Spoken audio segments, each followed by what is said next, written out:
வணக்கம் மக்களே, இன்னைக்கு நம்ம வீட்டுல பலாக்கா பிரியாணி தான். அதுக்கு நம்ம பலாக்காவை வாங்கி வச்சிருக்கேன், வாங்கி கழுவி வச்சிருக்கேன். இதாவே நல்லா எண்ணெய் தடவிட்டு கட் பண்ணிடுவோம். இந்த கத்திலையும் எண்ணெய் தடவினையா, அப்பதான் அதனோட பால் ஒட்டாது.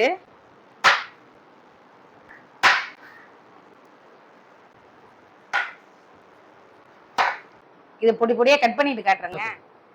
அவ்வளவுதாங்க. நல்லா அரிஞ்சு உப்பு தண்ணியில போட்டு நல்லா வச்சாச்சுங்க. இங்க பாருங்க, நல்லா கட் பண்ணி பத்தே போட்டு வச்சாச்சு. நல்லா பெரிய பெரிய பீஸா போட்டிருக்கோம்.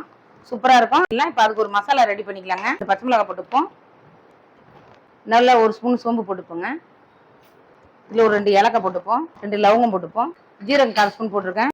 ஒரே ஒரு வெங்காயத்தை கொஞ்சம் கட் பண்ணி வச்சிருக்கேன், அதையும் போட்டுருவோம். பாருங்க, ஒரு 20 பல்லு பூண்டு உரிச்சு வச்சிருக்கேன், போட்டுருவோம். போட்டு ஒன்று மடிமா அரைச்சி வச்சிருவோம். கொஞ்சோண்டு புதினா, கொஞ்சோண்டு கொத்தமல்லி, அவ்வளோதான். ஒரு மாதிரி குறப்பா இருக்கும். கேஸை பற்ற வச்சு குக்கரை போட்டாச்சு. தேங்காய் ஒரு 2 ஸ்பூன் ஊற்றிப்போங்க. ரீஃபண்ட் ஆயில் ஒரு 50 கிராம் ஊற்றிப்போம்.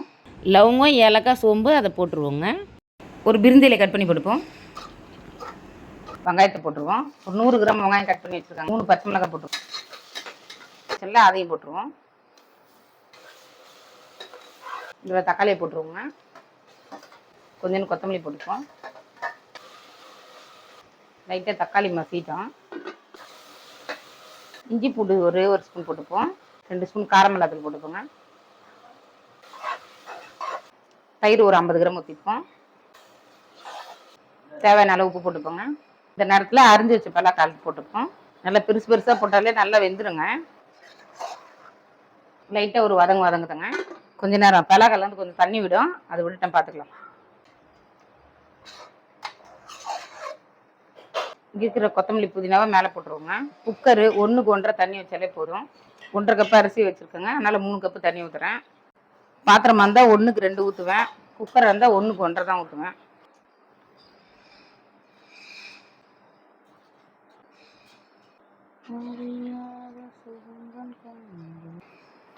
அவ்வளோதாங்க, குக்கரை மூடிடுவோம். அவ்வளோதாங்க. கேஸ் ஒரு 2 விசில் வந்துருச்சு, ஆஃப் பண்ணிடலாம். கொஞ்ச நேரம் டம்மில் இருக்கட்டும்.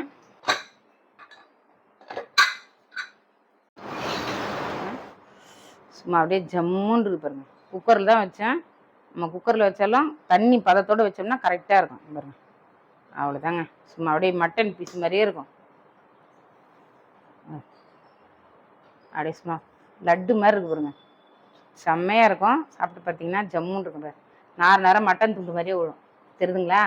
இப்படி தான் இருக்கும். தெரியாதவங்களுக்கு சமைச்சு போட்டிங்கன்னா இது மட்டனா பலாக்கானா கண்டுபிடிக்க முடியாது. அவ்வளோ சூப்பராக இருக்கும். நீங்களே இதே மாதிரி சமைச்சு பார்த்துட்டு சாப்பிட்டு பார்த்துட்டு கமெண்ட் பண்ணுங்கள். வாங்க மக்களே, சாப்பிட்லாம்.